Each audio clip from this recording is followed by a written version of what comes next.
I look like a schoolgirl, but okay, cool. Memories triggered.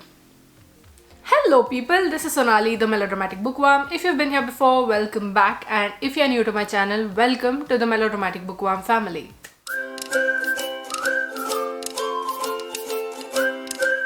Also welcome to the 2023 edition of the mid-year book freakout tag. For those of you who don't know, the mid-year book freakout tag is a video here on BookTube where we answer 15 questions or prompts in order to track our reading progress through the first 6 months of the year. And this was created by Chami, and this has been around for a few years now. I'll leave the original video in the description box below. So in this tag, what we usually do is we track our reading progress in the first 6 months, as I've mentioned before, and we talk about the books that we've loved so far, the books that have disappointed us so far, any sequels, favorite books, favorite new authors, and what we are looking forward to in the second half of the year. There's a lot going on because there are, I think, 15 questions if I remember correctly. So since there are so many things to cover, let's get right on with this video and let me share with you my answers to the questions or the prompts of the 2023 edition of the mid-year book freakout tag. I have the questions right here. Let's go. So the first prompt is the best book you've read so far this year. There are so many. The first book that comes to mind is In the Language of Remembering by Aanchal Malhotra. This is a non-fiction book in which the author has interviewed descendants of the people who went through partition and how partition has affected their lives as well. I did a full reading vlog for this book. If you'd like to go check that out, link will be here as well as in the description box below. And then there is Watership Down by Richard Adams. This is a story of survival. It focuses on a bunch of rabbits and how they work for survival. There's so many metaphors, there's so much to take away from the story of survival and friendship and kinship and clanship as a whole. It was brilliant to read. And then Bad Feminist by Roxane Gay. I'm just a huge Roxane Gay fan at this point because of how she writes about feminism and how she points out that feminism is not one size fits all. There are different ways to be a feminist. And to have read these essays and to have gotten so much perspective, it was a different experience in itself. And then Pet by Akwaeke Emezi. This is a story of monsters living in the world. There's a lot of metaphors, so when you think monsters, just think of the different ways monsters can exist in the world. I had loved Akwaeke Emezi's The Death of Vivek Oji. Reading this book of theirs, it just elevated their writing in my opinion. Next is In the Watchful City by S. Sioi Liu, and this is a bio-cyberpunk novella in which there is surveillance, watchful city, and storytelling and letting ourselves free. There's acceptance and freedom as well. There's so much substance to this little novella. It just settled deep into my heart. And then Family of Liars by E. Lockhart, which I was not expecting to love this much, but there is a sense of family, as is there in the title, of sticking together, of doing what it takes to save or protect your family. I mean, it might not always be right. You might end up doing the wrong thing as well. But this book shows what it is to be family. When I think back to this book, I'm like, what am I talking? But then that's exactly what it says. And then Making a Scene by Constance Wu. I read this on audiobook, and this was a well narrated, brilliantly emotional, touching memoir. It starts off as being a little too, I mean, what is she even talking about kind of thing, but then it ends up into something so powerful. I absolutely loved it. So you see, it's been a productive year so far. 7 books here of the 66 or something, which is a good count. Prompt number 2. The best sequel you've read so far this year. I haven't read a lot of series, so there aren't many sequels, and Family of Liars is a prequel. So probably The Burning God by R.F. Kuang. This is the third in the Poppy War trilogy, and it was a great end to that whole trilogy, it felt like. Also, although it does leave a few loose threads hanging in the end, but it just ended up making me feel things. And you know that if a book happens to make me feel things, it's definitely going on that favorites list.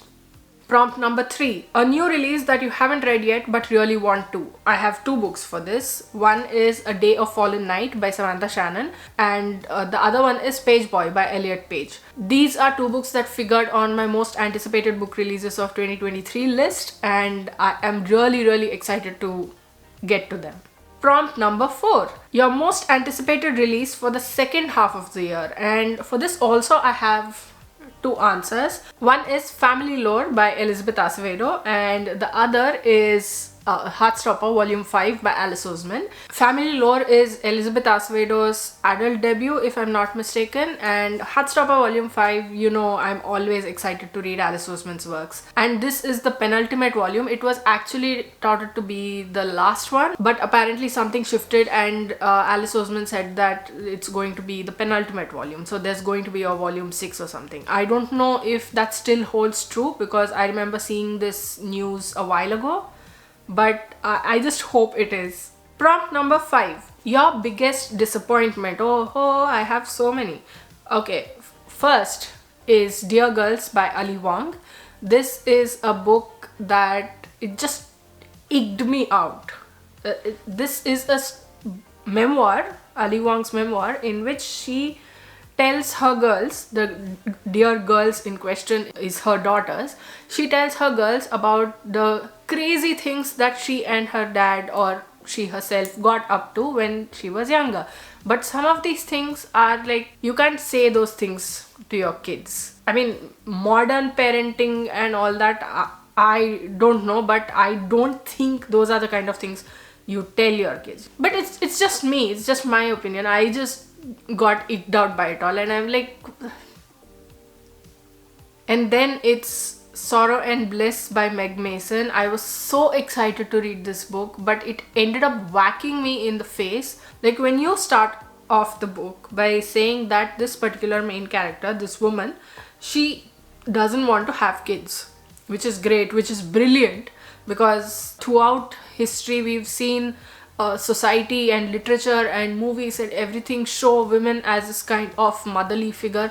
Like, if she doesn't become a mother, then she's useless kind of view we've seen, and we want to subvert it at this point, because I absolutely despise anyone saying that or thinking that a woman doesn't have worth if she isn't a mother, if she doesn't become a mother. So to see a main character actively not wanting to be a mother and saying that throughout, and then towards the end you go and throw that in the reader's face saying, haha, I was just fooling you, she actually wanted to be a mother all this time. It just pissed me off. I felt so betrayed, because there was finally a character who didn't want to be a mother, who was strong in whatever she was in her thinking, and in the end you just throw this in my face. I will never forgive. Like, I see the beauty of the book as a whole, I see what she's trying to say as a whole, but I'm most angry at this particular point. And then there was This Is How You Lose the Time War by Amal El Mohtar and Max Gladstone, and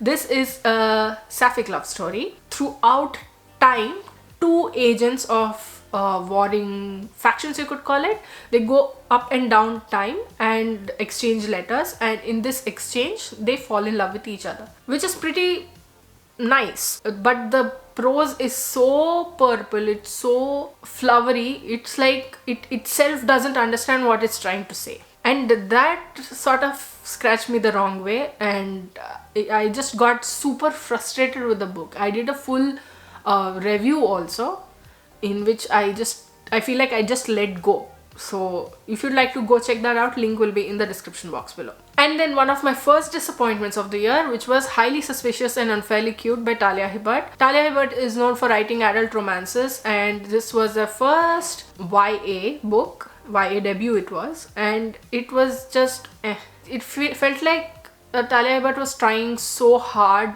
to be something that it's completely veered off the point. Prompt number 6, your biggest surprise, and that has got to be The American Roommate Experiment by Elena Armas. This was something that I went into thinking that, okay, the Spanish Love Deception wasn't that great, maybe this is also going to disappoint me, but I ended up really enjoying it because I think the characters were fleshed out better. They were not made out to be some sort of caricature of their own selves.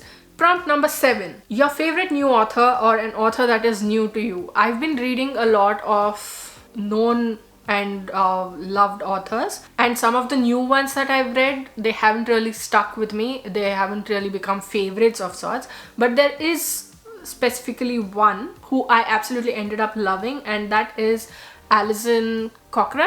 I've read The Charm Offensive and I just loved that book. It was so beautiful. Two people coming together and learning things about themselves and about acceptance. It was just something else, and I'm so glad I read it.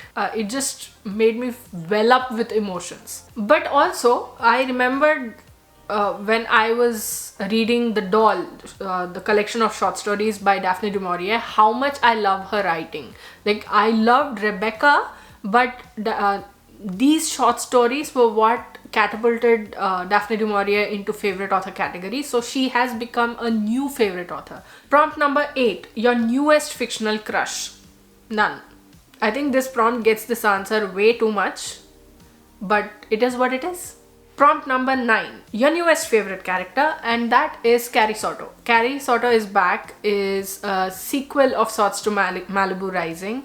Not technically not a sequel, but it comes in that universe, and I absolutely loved it. I love Carrie Soto, how strong, how sure she is of herself and about the things she does. She knows she has to do certain things to get to where she wants to be, and to see her do them is a delight in itself. We see Carrie Soto's personal life, we see her professional life, how media treats women sportspersons and women in general. There's a whole lot which is perfectly encapsulated in this book. It also talks about success and competition in ways that will give you new perspectives on life. Prompt number 10, a book that made you cry, and I have 3 answers for this.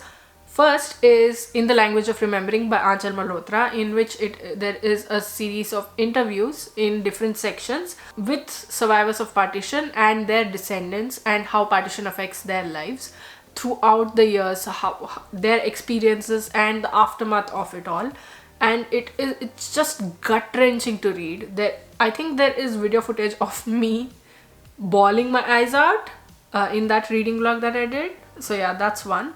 And then there's These Are the Words by Nikita Gill. I don't think I have to say anything, because Nikita Gill's poetry, you know that it moves me to tears. Again, video footage, it's right there. And then The Charm Offensive, the most recent book to make me cry, because it was so beautifully put. Human connection and acceptance and dealing with your feelings, and it's just a lot. I mean, I didn't bawl like I did for the other 2 books, but there was definitely some tearing up. Prompt number 11, a book that made you happy. Is a paradox of sorts. The book that made me happy was These Are the Words by Nikita Gill, and I don't think I have to say anything else for that, because you know that Nikita Gill books make me happy, emotional, sad, powerful, empowered, everything all in one. Prompt number 12, your favorite book to film adaptation. And I haven't watched any apart from Shadow and Bone season 2, so I cannot really answer this question in any firm manner. Prompt number 13, your favorite video you've made this year. I was going to say matching Greek gods to books, but that was last year apparently, and I don't know where the time has gone. Anyway, if you ask this year, then I would say a couple of my vlogs, In the Language of Remembering and These Are the Words, and also the favorite female literary characters video. That was something that I'd been wanting to do for a while, and a lot of effort went into that video is what I'll say. Prompt number 14. The most beautiful book you've either bought or received this year. I'll say bought 2 books. One is a physical copy and one is an e-copy, a Kindle copy. And the first one is Yellow Face by R.F. Kuang. Simple, minimalistic, beautiful, gorgeous. I will be coming up with a vlog hopefully very soon. So please stay tuned for that. If you're not subscribed, subscribe so that you can keep up with it. And then there was Homeless, Growing Up Lesbian and Dyslexic in India by K. Vaishali. And I bought a Kindle copy of it, and I think that cover is gorgeous. The last prompt is, what are some books that you need to read before the end of the year? I want to say that I want to read this new release, that new release, this, that is everything, but mostly I want to finish off the physical copies on My TBR, the ones that I have here, and the 100+ Kindle ebooks on my Kindle, which is rather impossible, so I'll stick with the physical TBR. And some of the books on there are Lessons in Chemistry, The Glass Castle, The Radleys, The Lowland. I think there are about 15 to 20 books on there. I'm not really sure about the number, could be closer to 15, but I want to finish all of them, and I think it's possible, but I'm not sure if I can, but I really want to. Does that make sense? So that was my 2023 edition of the mid-year book freakout tag. What did you think of this video? Did you like it? Did you not like it? What are your answers to these questions? And how has your reading been going on? Let me know in the comments below. I'd love to hear from you. If you like this video, please like it and share it to spread the word. And if you like my content and would like to see more from me, don't forget to hit subscribe and click on the bell icon beside the subscribe button to get notified as and when I post new videos. Thanks for watching. I'll see you in the next video. Until next time, keep reading, keep watching, and add melodrama to your life.